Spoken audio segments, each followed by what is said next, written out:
الحمد لله نحمده ونستعينه ونؤمن به ونتوكل عليه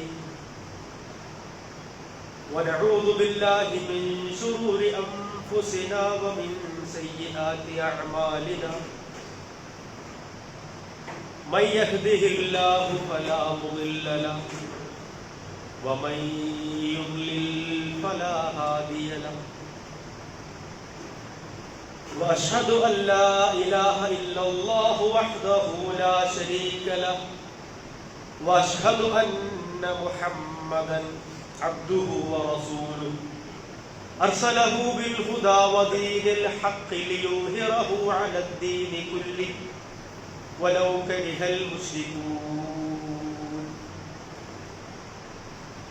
اللهم صل على محمد وعلى آل محمد كما صليت على إبراهيم وعلى آل إبراهيم وبارك على محمد وعلى آل محمد كما باركت على إبراهيم وعلى آل إبراهيم إنك حميد مجيد أما بعد فإن خير الكتاب كتاب الله وخير السنن سنن محمد صلى الله عليه وسلم وشر الأمور محدثاتها وكل محدثة بدعة وكل بدعة ضلالة وكل ضلالة في النار يا أيها الذين آمنوا اتقوا الله حق تقاته ولا تموتن إلا وأنتم مسلمون أعوذ بالله من الشيطان الرجيم بسم الله الرحمن الرحيم إن الذين آمنوا وعملوا الصالحات كانت لهم جنات الفردوس نزلا خالدين فيها لا يبغون عنها حولا يا عباد الله وإماء الله أوصيكم وإياي أولا بتقوى الله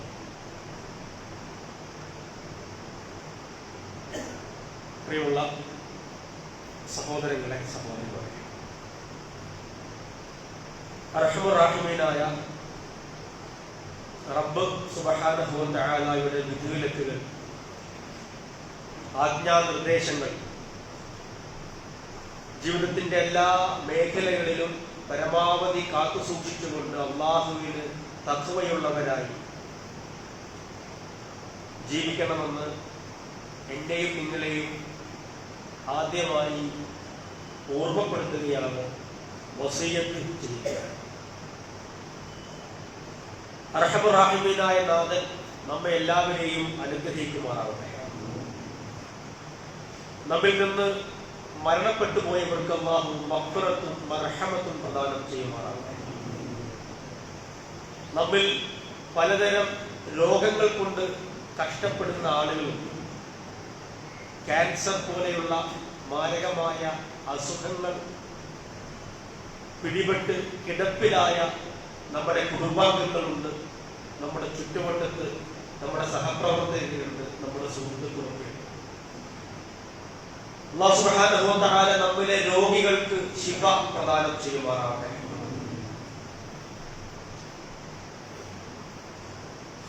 കഴിഞ്ഞ ഖുതുബയിൽ നമ്മുടെ അമലുകൾ സ്വീകരിക്കുവാനുള്ള 3 ഉപാധികളിൽ ഒന്നാമത്തെ ഉപാധിയെ കുറിച്ച് പറഞ്ഞു. നമ്മൾ പലതരം അമലുകൾ ചെയ്യുന്നു. ഫർളായ അമലുകൾ, സുന്നത്തായ അമലുകൾ, സുന്നത്ത് നോമ്പ്, സുന്നത്ത് നമസ്കാരം, സ്വതക്കകൾ, ഫർളായ കാര്യങ്ങൾ, അഖീഖത്ത്, ഉളുഹിയ്യത്ത്.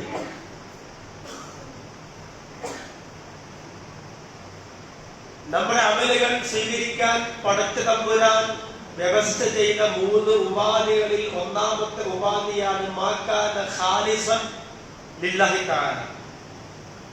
നമ്മുടെ അമലുകൾ അല്ലാഹുവിനെ ലക്ഷ്യം വെക്കുന്നതാണ്. ദുനിയാവിനെ ലക്ഷ്യം വെച്ചുകൊണ്ടുള്ള കർമ്മമാകരുത്. ദുനിയാവിലെ എന്തെങ്കിലും മൂർത്തികളെയോ സൃഷ്ടികളെയോ ലക്ഷ്യം വെച്ചുകൊണ്ടുള്ള അമലുകളാണ് നമ്മൾ ചെയ്യുന്നതെങ്കിൽ ആ അമലുകൾ അത് ധൂളികളായി പോകും എന്ന് നമ്മൾ കഴിഞ്ഞ ഖുതുബയിൽ പറഞ്ഞു. നമ്മുടെ അമലുകൾ പടച്ചതമ്പുരാൻ സ്വീകരിക്കുവാനുള്ള രണ്ടാമത്തെ ഉപാധി മാകാന മുവാഫിഖൻ ലിസുന്നത്തി റസൂലില്ലാഹ്. നമ്മുടെ അമലുകൾ റസൂലുള്ളാഹി സ്വല്ലല്ലാഹു അലൈഹി വസല്ലമയുടെ സുന്നത്ത് അനുസരിച്ചായിരിക്കും. നല്ല നിയ്യത്തുണ്ട് എന്ന് വിചാരിച്ച് നമുക്ക് സ്വന്തമായി അമലുകൾ ആവിഷ്കരിക്കാൻ സാധ്യമല്ല. ഉദാഹരണമായി, ഞാൻ ഒരു ദിവസം നല്ലവണ്ണം ഖുർആൻ ഓതുന്ന നല്ല ഒരു കാര്യവുമായി ഒരു ദിവസം അസ്ർ നമസ്കാരത്തിന് ഈ പള്ളിയിലെത്തി. എന്റെ കൂടെയുള്ള വ്യക്തി നല്ല കാര്യമാണ്, നന്നായിട്ട് ഖുർആൻ ഓതുന്ന വ്യക്തിയാണ്.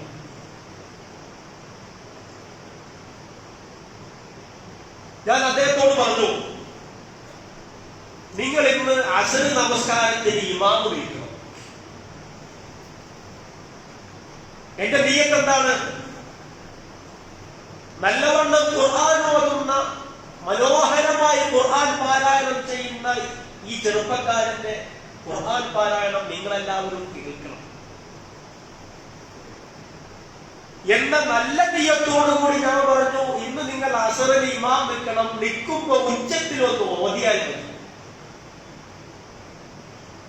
എല്ലാവരും ഖുർആൻ പാരായണം കേൾക്കുകയും ചെയ്യും, അസ്ർ നമസ്കാരം നടക്കുകയും ചെയ്യും. ഈ നമസ്കാരം സ്വീകരിക്കുമോ? സ്വീകരിക്കില്ല. എന്തുകൊണ്ട് സ്വീകരിക്കൂല? നല്ല നിയ്യത്തില്ലാത്തതാ? അല്ല. റസൂലുള്ളാഹി സ്വല്ലല്ലാഹു അലൈഹി വസല്ലമയുടെ സുന്നത്ത് അനുസരിച്ചല്ല കാര്യം. ദുഹറിനും അസ്റിനും നിങ്ങൾ ഉച്ചത്തിൽ ഓതരുത് എന്ന് പറഞ്ഞു. ഒരു ദിവസം ഞാൻ സുബ്ഹ് നമസ്കാരത്തിന് എഴുന്നേറ്റപ്പോൾ എനിക്ക് നല്ല എനർജി തോന്നിച്ചു, നല്ല ഉഷാറ് തോന്നിച്ചു, നല്ല ഊർജ്ജസ്വലത തോന്നിച്ചു. എന്തിനാണ് അല്ലാഹു സുബ്ഹാനഹു വ തആല ഇത്രയും എനർജിയുള്ള ഈ സുബ്ഹ് നമസ്കാര വേളയിൽ 2 റക്അത്ത് ആക്കിയത്? ഞാൻ ഇന്ന് അല്ലാഹുവിന് വേണ്ടി 5 റക്അത്ത് നിസ്കരിക്കും. ഞാൻ wudu എടുത്തിട്ടുണ്ട്, ഖിബ്ലയ്ക്ക് നേരെ തിരിഞ്ഞിട്ടുണ്ട്, ഫാത്തിഹയും സൂറത്തും ദിക്റും ഖുർആനും ഒക്കെ ചൊല്ലിയിട്ടുണ്ട്. ഞാൻ 5 റക്അത്ത് സുബ്ഹ് നിസ്കരിച്ചു. ഈ സുബ്ഹ് അല്ലാഹു സ്വീകരിക്കും? സ്വീകരിക്കൂല. എന്തുകൊണ്ട് സ്വീകരിക്കൂല? അല്ലാഹുവിന്റെ ശരീഅത്ത് അനുസരിച്ചിട്ടല്ല, റസൂലുള്ളാഹി സ്വല്ലല്ലാഹു അലൈഹി വസല്ലമയുടെ ചര്യ അനുസരിച്ചിട്ടല്ല സുബ്ഹ് നിസ്കരിച്ചത്. അതുകൊണ്ട് അത് സ്വീകാര്യമല്ല. ദീനുൽ ഇസ്ലാം നമ്മൾ മുഅ്മിനീങ്ങളുടെ കർമ്മങ്ങളെ 2ആയി ഭാഗിച്ചിട്ടുണ്ട്. ഒന്ന് മുആമലാത്ത്, ഒന്ന് ഇബാദാത്ത്, 2 മുആമലാത്ത്. എന്താ ഇബാദത്ത് എന്ന് പറഞ്ഞാൽ? ഇബാദത്ത് എന്ന് പറഞ്ഞാൽ ഒരു മനുഷ്യനും അല്ലാഹുവും തമ്മിലുള്ള റിലേഷൻഷിപ്പ്, ബന്ധം നന്നാക്കാൻ വേണ്ടി പടച്ചതമ്പുരാൻ നിശ്ചയിച്ചു തന്നതിനാണ് ഇബാദത്ത് എന്ന് പറയുന്നത്. അത് വളരെ കുറച്ചുണ്ട്. നിസ്കാരം, നോമ്പ്, ഹജ്ജ്, സകാത്ത്, ദുആ, അല്ലാഹുവിനുള്ള നേർച്ച, അഖീഖത്ത്, ഉദ്ഹിയ്യത്ത്, ഹജ്ജ്, ഉംറ, തവാഫ്, ഇഅ്തികാഫ് എന്നൊക്കെ പറഞ്ഞ് വളരെ കുറച്ച് ഇബാദത്തുകളേ ഉള്ളൂ. ഈ ഇബാദത്തുകളെ സംബന്ധിച്ച്, ഈ ആരാധനാ കർമ്മങ്ങളെ സംബന്ധിച്ച് അല്ലാഹുവിന്റെ റസൂൽ പറഞ്ഞത് എന്താ?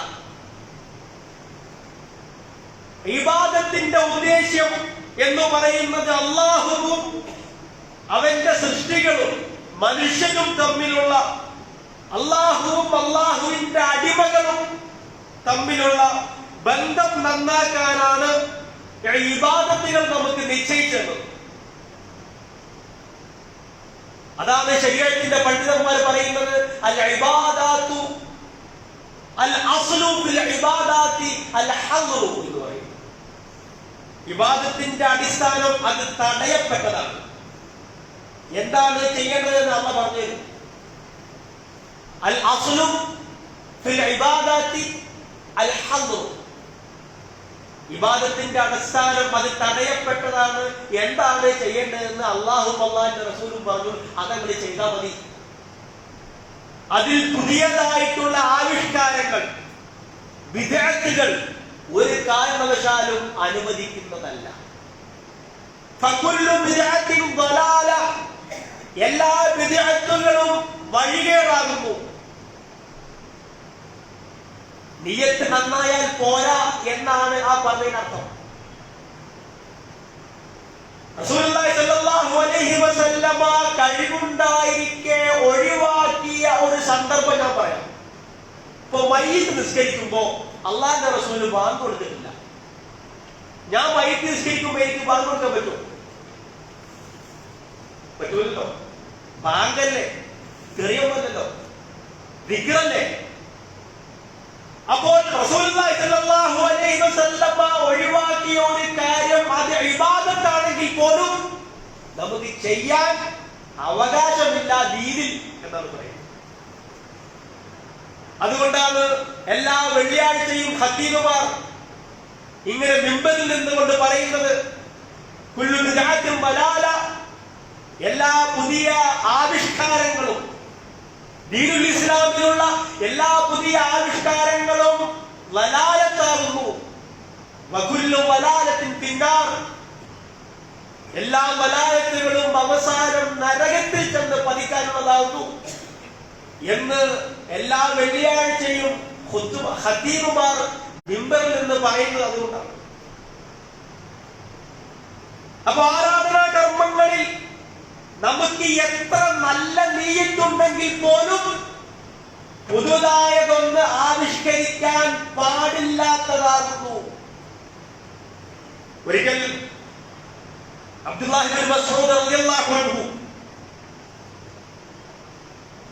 പള്ളിയിലിരിക്കുമ്പോൾ കുറെ ആളുകൾ ഇങ്ങനെ വട്ടം കൂടിയിരിക്കുന്നു. ഹൽഖ, വട്ടം കൂടിയിരുന്ന് ദിക്ർ ചൊല്ലുന്നു. അബ്ദുല്ലാഹി ഇബ്നു മസ്ഊദ് റളിയല്ലാഹു അൻഹു ചോദിച്ചു, മഹാദല്ലദീ അറാകും തസ്നഊൻ,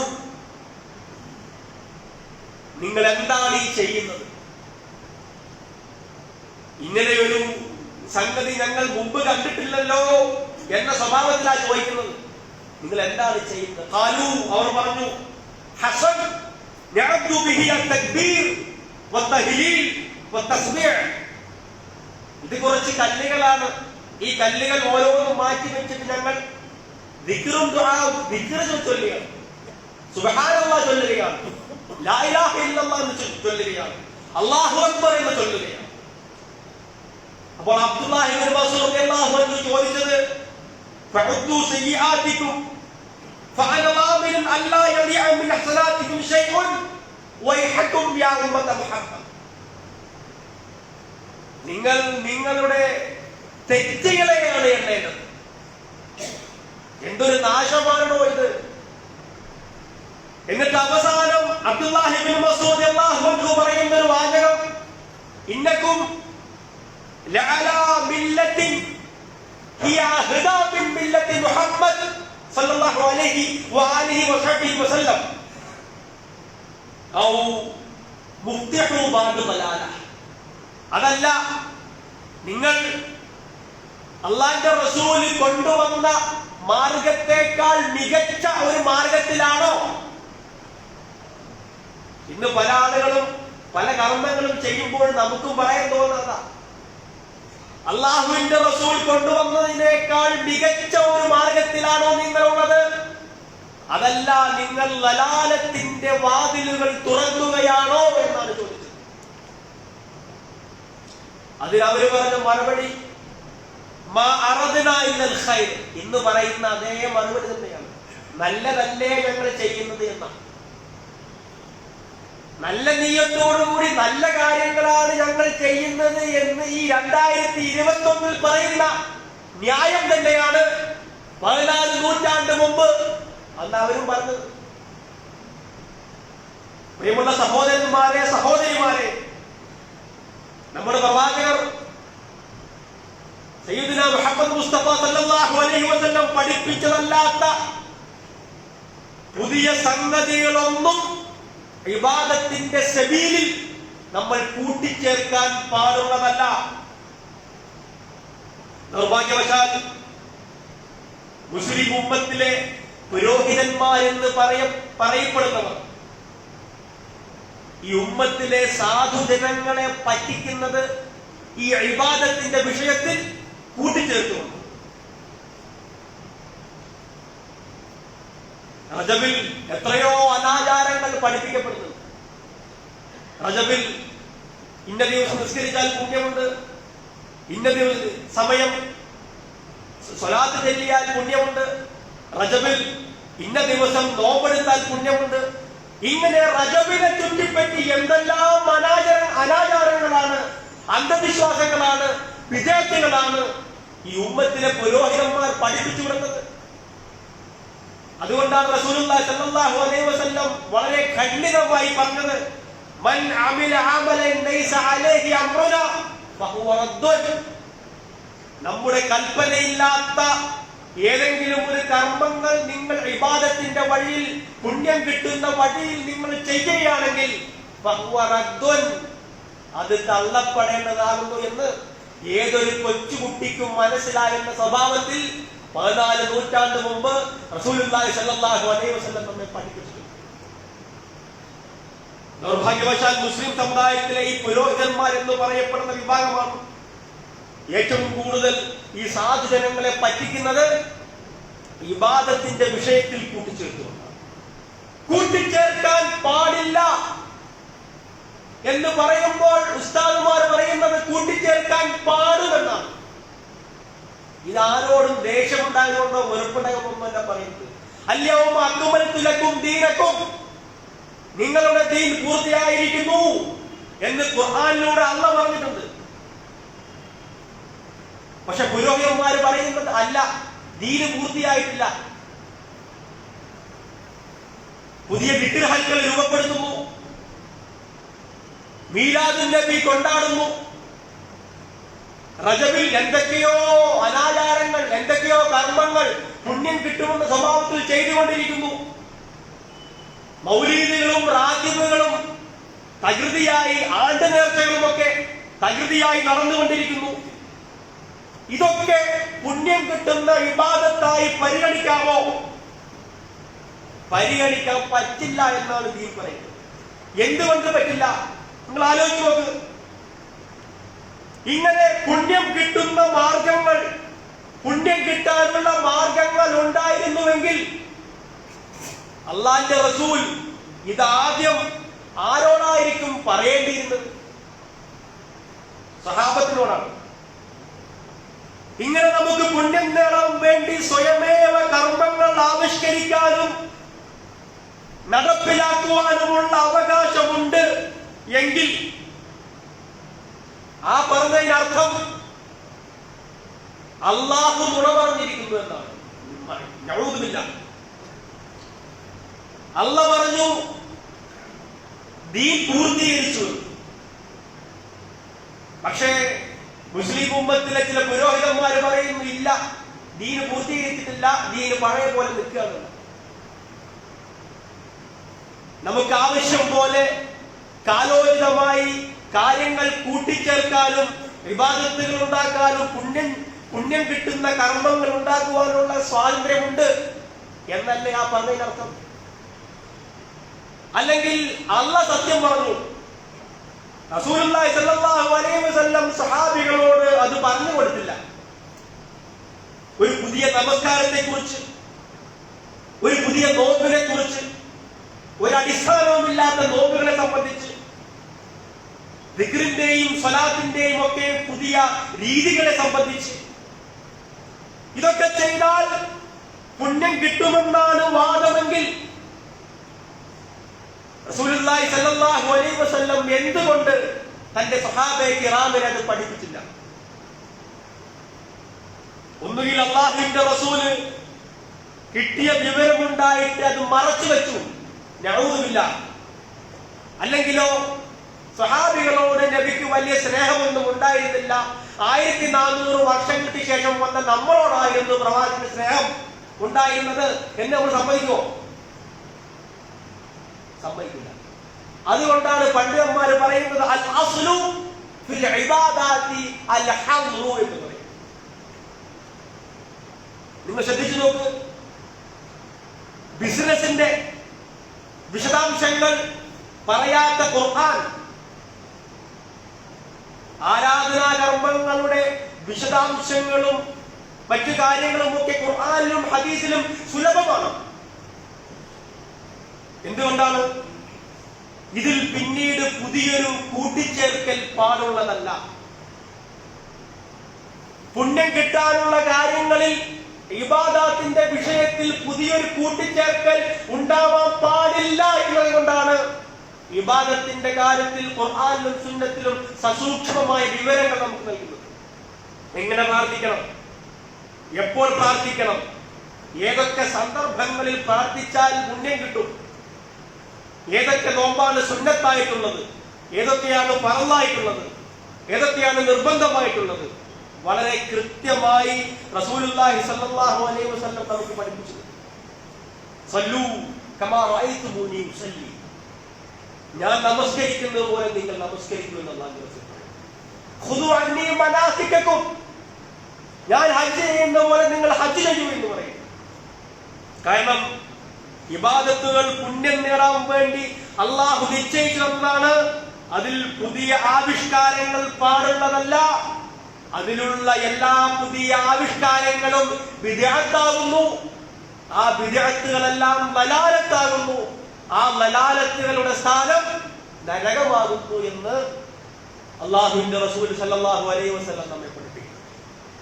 അപ്പൊ നമ്മുടെ കർമ്മങ്ങൾ രണ്ടായി വിഭജിച്ചു. ഒന്ന് ഇബാദത്ത്, രണ്ട് മുആമലാത്ത്. എന്താ മുആമലാത്ത് എന്ന് പറഞ്ഞാൽ? മനുഷ്യനും തമ്മിലുള്ള റിലേഷൻഷിപ്പ് നന്നാക്കാൻ വേണ്ടിയിട്ടാണ് മുആമല. മനുഷ്യർ തമ്മിലുള്ള ബന്ധങ്ങൾ നന്നാക്കാനാണ് മുആമല.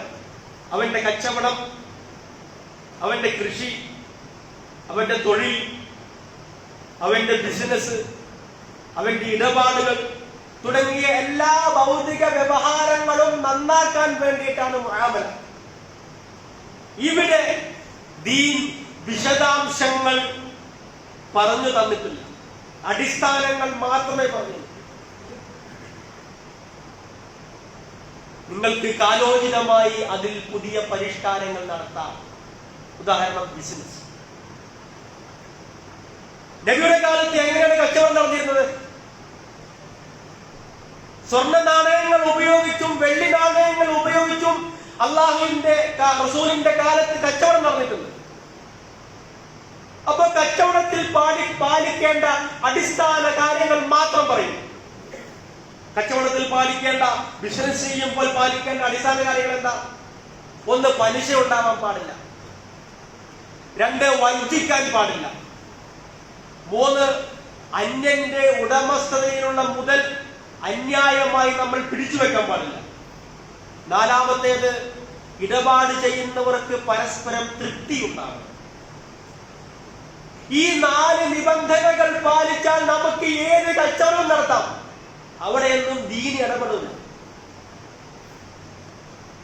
കച്ചവടത്തിന്റെ മുആമലാത്തിന്റെ അടിസ്ഥാനം മാത്രം പറയും. ആ അടിസ്ഥാനത്തിൽ നിന്നുകൊണ്ട് നമുക്ക് ഏത് പുതിയ കച്ചവടവും ആവിഷ്കരിക്കാവുന്നു.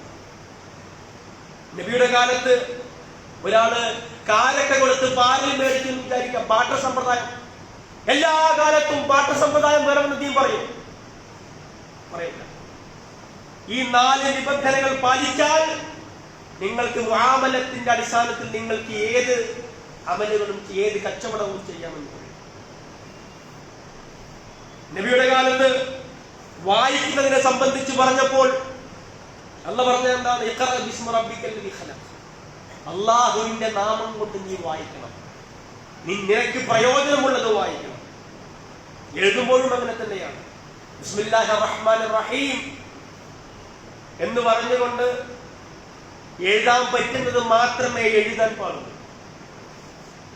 നമ്മൾ സാമൂഹിക മാധ്യമങ്ങൾ ഉപയോഗിക്കുമ്പോൾ, ഫേസ്ബുക്ക്, വാട്സപ്പ് തുടങ്ങിയ സാമൂഹിക മാധ്യമങ്ങൾ ഉപയോഗിക്കുമ്പോൾ ശ്രദ്ധിക്കേണ്ടത് തന്നെയാണ്.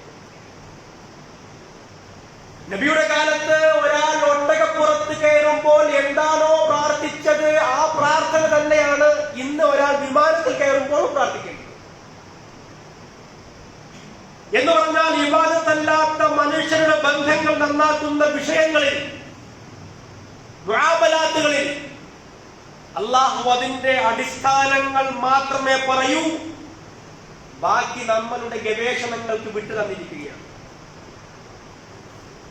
ദൗർഭാഗ്യവശാൽ നമ്മുടെ നാട്ടിലെ പരിഷ്കരണം ഈ മുആമലത്തിലല്ല. നിങ്ങൾ ഇടപെടാൻ പാടില്ല എന്ന് പറഞ്ഞ ഇബാദത്തിന്റെ വിഷയത്തിലാണ് ഇവിടെ വലിയ തോതിലുള്ള പരിഷ്കരണങ്ങൾ നടന്നുകൊണ്ടിരിക്കുന്നത്. അല്ലാഹുവിന്റെ റസൂൽ പറയുന്നൊരു വാചകം നോക്ക്. യാ അയ്യുഹന്നാസ്, അല്ലയോ ജനങ്ങളെ, ഇന്നഹു ലൈസ മിൻ ശൈഇൻ യുഖർരിബുകും മിനൽ ജന്ന വയുബ്ഇദുകും മിനൻ നാർ ഇല്ലാ ഖദ് അമർതുകും ബിഹി. നിങ്ങളെ നരകത്തിൽ നിന്നും അകറ്റുന്ന, നിങ്ങളെ സ്വർഗത്തിലേക്ക് പ്രവേശിപ്പിക്കുന്ന ഏതൊക്കെ കാര്യങ്ങളുണ്ടോ ആ കാര്യങ്ങളൊക്കെ ഞാൻ നിങ്ങൾക്ക് പഠിപ്പിച്ചു തന്നിട്ടുണ്ട്. നിങ്ങൾ പുതുതായി ഇനി ആവിഷ്കരിക്കേണ്ടതില്ല, നിങ്ങൾ സ്വന്തമായി ഇനി ഉണ്ടാക്കേണ്ടതില്ല. വലൈസ ശൈഉൻ യുഖർരിബുകും മിനൻ നാർ വയുബ്ഇദുകും മിനൽ ജന്ന ഇല്ലാ വഖദ് നഹൈതുകും അൻഹു. നിങ്ങളെ നരകത്തോട് അടുപ്പിക്കുന്ന, സ്വർഗത്തിൽ നിന്ന് നിങ്ങളെ അകറ്റിക്കളയുന്ന ഏതൊക്കെ കർമ്മങ്ങളുണ്ടോ ആ കർമ്മങ്ങളൊക്കെ ഞാൻ നിങ്ങൾക്ക് വിലക്കിയിട്ടുണ്ട്. നിങ്ങൾ പുതുതായി ഹലാലും ഹറാമും ഉണ്ടാക്കേണ്ടതില്ല. പുണ്യം കിട്ടാൻ വേണ്ടി നിങ്ങൾ പ്രത്യേക ദുആകളും പ്രത്യേക സ്വലാത്തുകളും പ്രത്യേക ദിക്റുകളും പ്രത്യേക നമസ്കാരങ്ങളും പ്രത്യേക നോമ്പുകളും പ്രത്യേക ഹൽക്കകളും നിങ്ങൾ ഉണ്ടാക്കേണ്ടതില്ല. അത് പുതിയ ആവിഷ്കാരങ്ങളാണ്, അത് ശരീഅത്തിന് വിരുദ്ധമാണ് എന്നാണ് പറയുന്നത്. ഞാൻ അതാ പറഞ്ഞത്, നമ്മുടെ കർമ്മങ്ങൾ, നമ്മുടെ അമൽ സ്വാലിഹാത്ത് സ്വീകരിക്കണമെങ്കിൽ, നമ്മുടെ അമലുകൾ സ്വാലിഹാവണമെങ്കിൽ, അനുയോജ്യമാവണമെങ്കിൽ തീർച്ചയായും അല്ലാഹുവിന്റെ റസൂൽ സല്ലല്ലാഹു അലൈഹി വസല്ലം പറഞ്ഞ ആ നിർദ്ദേശത്തിന് അടിസ്ഥാനപ്പെടുത്തിക്കൊണ്ടുള്ള കർമ്മങ്ങളാണ്. നമ്മുടെ അമലുകൾ സ്വീകരിക്കുവാനുള്ള മൂന്നാമത്തെയും അവസാനത്തെയും ഉപാധി മാകാന മുറാഇൻ ബിൽ ഔലദിയ്യാത്ത്. നമ്മുടെ കർമ്മങ്ങൾ മുൻഗണനാക്രമങ്ങൾ പാലിച്ചുകൊണ്ടുള്ളതാണ്. ദീനിൽ ഓരോ കർമ്മങ്ങൾക്കും ഓരോ തൂക്കമുണ്ട്, ഓരോ വസനുണ്ട്. ആ തൂക്കം പരിഗണിച്ചുകൊണ്ടുള്ള കർമ്മങ്ങളായിരിക്കണം നമ്മൾ ചെയ്യേണ്ടത്. നമ്മൾ ചില കർമ്മങ്ങൾ വാജിബാണ്, ചില കർമ്മങ്ങൾ സുന്നത്താണ്, ഹലാലാണ്, മുബാഹാണ് എന്നൊക്കെ പറയുന്നു. ഹറാമാണ്, കറാഹത്താണ് എന്നൊക്കെ പറയും. എന്താണ് ഈ വാജിബ് എന്ന് പറഞ്ഞാൽ? നിർബന്ധമായും ചെയ്യണം. ഹലാൽ എന്ന് പറഞ്ഞാൽ എന്താ? അത് അനുവദനീയമാണ്. സുന്നത്ത് എന്ന് പറഞ്ഞാലോ അത് സുന്നത്താണ്, അത് ചെയ്താൽ കൂലിയുണ്ട്. എന്തിനാണ് ഇങ്ങനെ വാജിബ്, ഹലാല്, സുന്നത്ത് എന്ന് പറഞ്ഞുള്ള വേർതിരിവ് എന്തിനാണ്? ഓരോ കർമ്മത്തിനും ഓരോ വസനുണ്ട്, ഓരോ തൂക്കമുണ്ട്, ഓരോ അനുപാതമുണ്ട്. ആ തൂക്കത്തിനും ആ വസനിനും ആ അനുപാതത്തിനും അടിസ്ഥാനത്തിലായിരിക്കണം നമ്മൾ നമ്മുടെ കർമ്മങ്ങളെ, അമലുകളെ ക്രമപ്പെടുത്തേണ്ടത്. എന്നെ പഠിപ്പിച്ച എന്റെ അധ്യാപകൻ, എന്റെ ഉസ്താദ് പറഞ്ഞൊരു അനുഭവം അദ്ദേഹം പറയാം. ഞാനൊരിക്കൽ വയനാട്, കേരളത്തിലുള്ള വയനാട് ഉള്ള ഒരു പള്ളിയിലേക്ക് എൻ്റെ ഒരു സുഹൃത്തിനെ കാണാൻ വേണ്ടി പോയി. അസ്ർ നമസ്കാരത്തിന് ശേഷമാണ് പള്ളിയിൽ എത്തിയത്. അപ്പൊ പള്ളിയിൽ കുറച്ച് പിള്ളേര് പഠിക്കുന്നുണ്ട്. 10-15ഓളം പിള്ളേര് പഠിക്കുന്നു. ഈ 15 പിള്ളേരും ഒരു ഉസ്താദും. അങ്ങനെ അസ്ർ നമസ്കാരം ശേഷം പള്ളിയിലെത്തി. ഉസ്താദും കുട്ടികളെ കളിക്കുകയാണ്. അക്കൂട്ടത്തിൽ ഞാനും കൂടി കളിച്ചു. അങ്ങനെ മഗ്‌രിബ് നിസ്കാരമായി. കുട്ടികളൊക്കെ പോയി. മഗ്‌രിബ് നിസ്കാര സമയത്ത് കുട്ടികളെ കാണുന്നു. ഞാൻ ഉസ്താദിനോട് ചോദിച്ചു, ഈ ഉസ്താദ് എവിടെയാണ് കുട്ടികൾ? അവരെ കാണുന്നില്ലല്ലോ നിസ്കരിക്കാൻ, ജമാഅത്ത് നിസ്കരിക്കാൻ കാണുന്നില്ല. അപ്പൊ ഈ ഉസ്താദ് പറയാണ്, അവർക്ക് തൊപ്പിയില്ല. തൊപ്പിയില്ലാത്തത് കൊണ്ടാണ് അവർ പള്ളിയിൽ നമസ്കരിക്കാൻ പോകുന്നത്. നിങ്ങൾക്ക് എന്താ മനസ്സിലായത്? മഗ്‌രിബ് നമസ്കാരത്തിന് ഒരു തൂക്കമുണ്ടല്ലോ, ജമാഅത്തായി നിസ്കാരമുള്ള തൂക്കം. തൊപ്പിടുക എന്നുള്ള ഒരു സുന്നത്ത്, തൊപ്പി നമുക്കറിയാം, അതൊരു ആദിയായ സുന്നത്താണ്. തൊപ്പിടാത്ത ആളുകൾ എല്ലാവരും തൊപ്പിടണമെന്നോ തൊപ്പിട്ടവരൊക്കെ അത് ഊരി വെക്കണമെന്നോ ഒന്നും നമ്മൾ പറയുന്നില്ല. അതൊരു ആദിയായ സുന്നത്താണ്, വേണ്ടതൊക്കെ ചെയ്യാൻ ചെയ്യും. പക്ഷെ തൊപ്പിയില്ല എന്നൊരു കാരണത്താൽ ജമാഅത്ത് മുടക്കുന്ന അവസ്ഥയെക്കുറിച്ച് നിങ്ങൾ ആലോചിച്ച് നോക്കും.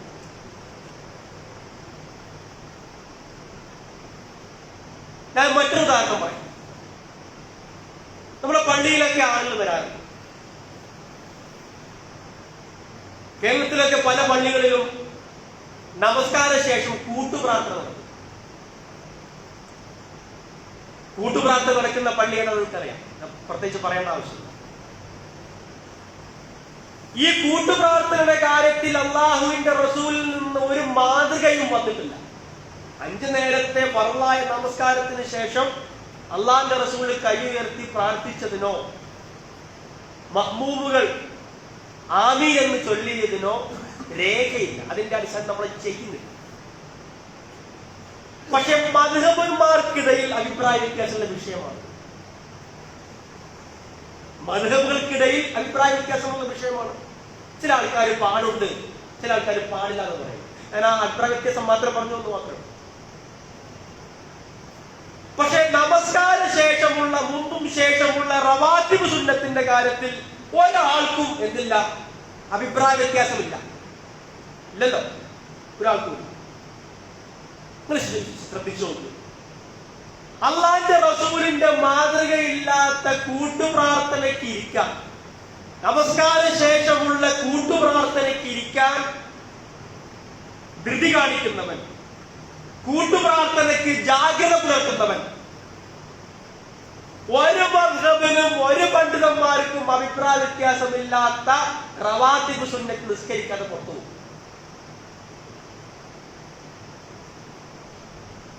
അതുകൊണ്ട് പ്രിയമുള്ളവരെ, അള്ളാന്റെ റസൂൽ നമുക്ക് പറഞ്ഞു തന്ന കർമ്മങ്ങൾ, ഇബാദത്തുകൾ, അതിലെ വാജിബ് സുന്നത്ത് എന്നൊക്കെ പറയുന്ന കുറെ കാറ്റഗറീസ് ഉണ്ട്. അതിനെ വാജിബിനെ വാജിബായി കാണാനും സുന്നത്തിനെ സുന്നത്തായി കാണാനും നമുക്ക് കഴിയണം. നമ്മുടെ കർമ്മങ്ങൾ, നമ്മുടെ അമലുകൾ സ്വീകരിക്കുവാനുള്ള 3 ഉപാധികളിൽ ഒന്നാമത്തെ ഉപാധി അള്ളാഹുവിന്റെ പൊരുത്തം ഉദ്ദേശിച്ചുകൊണ്ടായിരിക്കണം നമ്മൾ അമലുകൾ ചെയ്യുന്നത്. രണ്ടാമത്തേത് റസൂൽ പഠിപ്പിച്ച അടിസ്ഥാനത്തിലായിരിക്കും. മൂന്നാമത്തേത് കർമ്മങ്ങൾ അള്ളാഹു നൽകിയിട്ടുള്ള തൂക്കവും അളവും അനുസരിച്ചുള്ള അതിന്റെ പ്രാധാന്യത്തിലായിരിക്കണം ചെയ്യാൻ. ഫർളിനെ ഫർളായി കണ്ട് അമലുകൾ ചെയ്യാനും സുന്നത്തിനെ സുന്നത്തായി കണ്ട് അമലുകൾ ചെയ്യാനും നമുക്ക് സാധ്യമാകും. ഈ 3 നിബന്ധനകൾ ഉൾച്ചേരുമ്പോഴാണ് നമ്മുടെ അമലുകൾ സ്വാലിഹാത്താവുകയും. അമല് സ്വാലിഹാത്ത് ഉണ്ടെങ്കിലേ നമ്മൾ എല്ലാവരും ആഗ്രഹിക്കുന്ന സ്വർഗത്തിൽ പ്രവേശിക്കാൻ സാധിക്കുകയുള്ളൂ. ഇന്നല്ലദീന ആമനൂ വഅമിലു സ്വാലിഹാത്ത്, ഈമാനുള്ളവർ, അമലു സ്വാലിഹാത്ത് പ്രവർത്തിക്കുന്നവർ, കാനത്ത് ലഹും ജന്നാത്തുൽ ഫിർദൗസി നുസുല, അവർക്കാകുന്നു ജന്നാത്തുൽ ഫിർദൗസ് ഖാലിദീന ഫീഹാ ലാ യബൂന അൻഹാ ഹിവല, അതിലവർ നിത്യവാസികളായി. റബ്ബ് സുബ്ഹാനഹു വ തആല നമ്മളുടെ കർമ്മങ്ങൾ, നമ്മുടെ അമലുകൾ സ്വീകരിച്ച് നമ്മളെല്ലാവരും ആഗ്രഹിക്കുന്ന ജന്നാത്തുൽ ഫിർദൗസ് നമുക്കേവർക്കും പ്രദാനം ചെയ്ത് അനുഗ്രഹിക്കുമാറാകട്ടെ.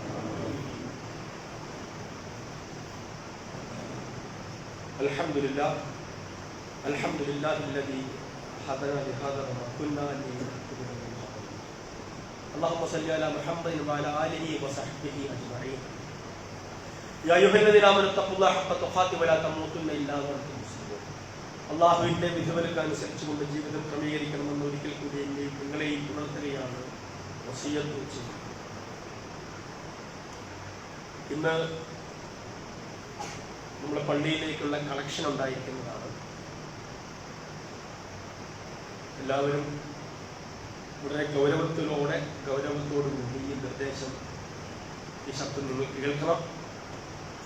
എല്ലാവരും പരമാവധി ഈ പള്ളിക്ക് വേണ്ടി സഹകരിക്കണം, ഇന്നത്തെ കളക്ഷനിൽ പങ്കുചേരണം എന്ന് വളരെ ഗൗരവത്തിൽ തന്നെ ആത്മാർത്ഥമായി നിങ്ങളോട് പറയുകയാണ്, ആവശ്യപ്പെടുന്നത്. നമ്മുടെ കർമ്മങ്ങളൊക്കെ, നമ്മുടെ അമലുകളൊക്കെ റബ്ബ് സുബ്ഹാനഹു വ തആല സ്വീകരിക്കുമാറാവട്ടെ. നമ്മിൽ പ്രയാസങ്ങൾ അനുഭവിക്കുന്ന ഒരുപാട് ആളുകളുണ്ട്. റബ്ബ് സുബ്ഹാനഹു വ തആല അവരുടെ പ്രയാസങ്ങളൊക്കെ ദൂരീകരിച്ചു കൊടുക്കുമാറാവട്ടെ. അല്ലാഹു സുബ്ഹാനഹു വ തആല നമ്മളെ മുത്തഖീങ്ങളിൽ ഉൾപ്പെടുത്തി അനുഗ്രഹിക്കുമാറാവട്ടെ.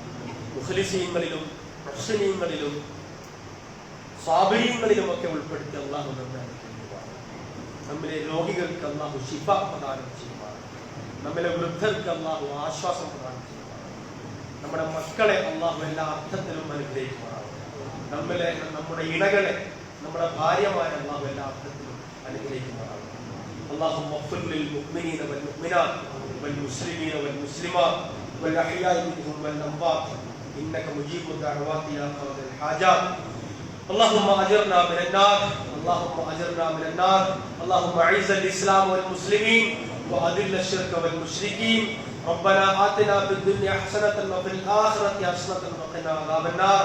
ربنا تقبل منا إنك أنت السميع العليم وتب علينا إنك أنت التواب الرحيم. آمين آمين برحمتك يا أرحم الراحمين.